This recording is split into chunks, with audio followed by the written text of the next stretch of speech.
ଆଜି ହେଉଛି 18 ସେପ୍ଟେମ୍ବର 2025 ଗୁରୁବାର। ଆଜିକାର ପାଣିପାଗ ଅପଡେଟ୍ ଆସି ସାରିଛି। 14ଟି ଜିଲ୍ଲାକୁ ୟେଲୋ ୱାର୍ଣ୍ଣିଂ ଜାରି କରାଯାଇଥିବା ବେଳେ 26ଟି ଜିଲ୍ଲାକୁ ଗ୍ରୀନ୍ ୱାର୍ଣ୍ଣିଂ ଜାରି କଲା ପାଣିପାଗ ବିଭାଗ।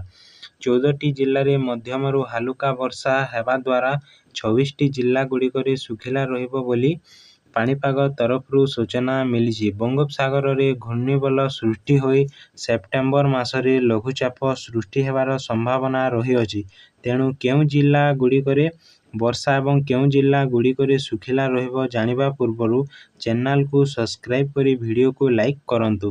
ଆଜି ସନ୍ଧ୍ୟା ସୁଦ୍ଧା ଅର୍ଥାତ୍ 24 ଘଣ୍ଟା ପର୍ଯ୍ୟନ୍ତ ଶୁଖିଲା ରହିବା ଜିଲ୍ଲାଗୁଡ଼ିକ ହେଉଛି ମାଲକାନଗିରି, କୋରାପୁଟ, ରାୟଗଡ଼ା, ନବରଙ୍ଗପୁର, କଳାହାଣ୍ଡି, କନ୍ଧମାଳ, ନୂଆପଡ଼ା, ବଲାଙ୍ଗୀର, ବୌଦ୍ଧ, ସୋନପୁର, ବରଗଡ଼, ସମ୍ବଲପୁର, ଅନୁଗୁଳ, ଝାରସୁଗୁଡ଼ା, ଦେଓଗଡ଼, ଢେଙ୍କାନାଳ ଏବଂ ମଧ୍ୟମରୁ ହାଲୁକା ବର୍ଷା ହେବା ଜିଲ୍ଲାଗୁଡ଼ିକ ହେଉଛି ଗଜପତି, ଗଞ୍ଜାମ, ନୟାଗଡ଼, ଖୋର୍ଦ୍ଧା, ପୁରୀ, କଟକ, ଜଗତସିଂହପୁର, କେନ୍ଦ୍ରାପଡ଼ା, ଯାଜପୁର, ଭଦ୍ରକ, ବାଲେଶ୍ୱର, ମୟୂରଭଞ୍ଜ, କେନ୍ଦୁଝର, ସୁନ୍ଦରଗଡ଼।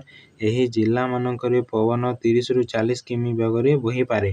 ଆଜି ପାଇଁ ଏତିକି ରହିଲି। ଧନ୍ୟବାଦ।